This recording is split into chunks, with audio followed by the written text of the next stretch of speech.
Hey guys, it's Cameron here with Emerson House Buyers. Every week I bring you tools, tactics, strategies, lessons I've learned, things that help me build up a sizable rental portfolio in about 2 years.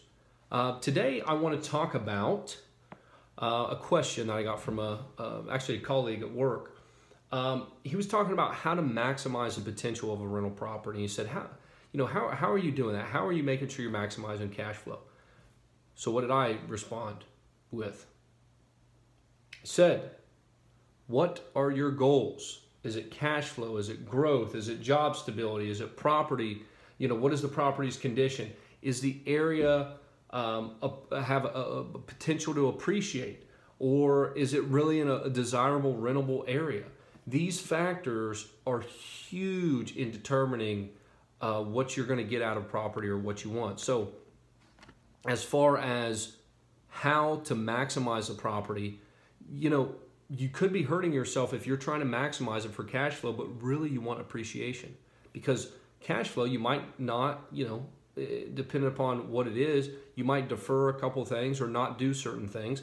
But if you want appreciation, maybe you have to make those upgrades. Maybe you got to put granite in. Maybe you got to put some new hardwood floors in there to get the full appreciation.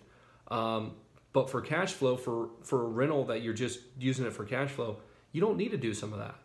Maybe you do, maybe you don't. All I'm saying is you got to ask yourself what your goals are. If you think that this is an area that's appreciating rather quickly, then make sure you're taking the steps to maximize that. And if not, if you're looking at an area for cash flow, or you bought this property purely for cash flow, no other reason, well then don't over improve it. Make sure that you're doing the same things everybody else is doing in the neighborhood. It's in the same condition as everybody else, or slightly better. It doesn't have to be, the exact same, but you don't want to overkill. I've seen people put hundreds and hundreds of dollars into things that produce absolutely no return. We got efficient windows. We've got a new, shingle or something, or we've got, this certain insulation. I mean, totally, they don't care. Oh, we got these blinds that are, solar panel. I'm just kidding. But, whatever. I've seen some crazy things that people spend a lot of money on. You have a hardwood here, and then they want to buy the most expensive one when this one will get the job done. It looks just as nice, but they want this one, and now they spend an extra $2,000. It's like, why would you ever do that? So be cognizant, know your goals. The way to maximize the potential of a property, I look at return on equity. But I have to say this first. Know what your goal of the property is, okay?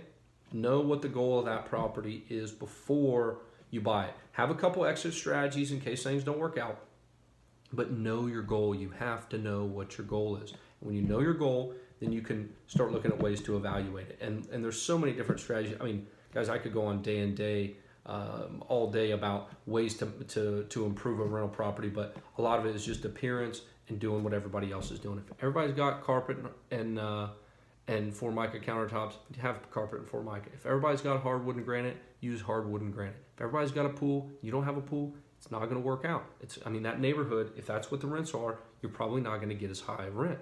So just think about that. And the last thing I'll say, and I've done a video on this, and you can look it up on BiggerPockets or various other websites, but it's return on equity, ROE. Once you buy something, you have cash in it, you need to review what that money is making you.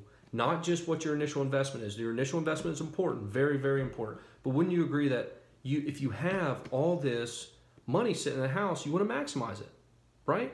It's your money. It's sitting in there. You don't want to let that money sit there and make 3, 4, 5%. You want that money, you want to pull some money out and make it work as hard as possible. And sometimes you might mean selling the house, taking your money and put it in a more productive property. Sometimes it's not leveraging it. I mean, it just all depends. Again, it goes back to your goals and what you want to do there, but it also, you also want your money working as hard as it possibly can towards your goals. And you can't do that without looking at how much equity you have sitting in that property. So, hope that was useful, guys. If it was, let me know. If it wasn't, let me know. And as always, I appreciate any feedback, appreciate your questions. Keep them coming, guys. See you next week.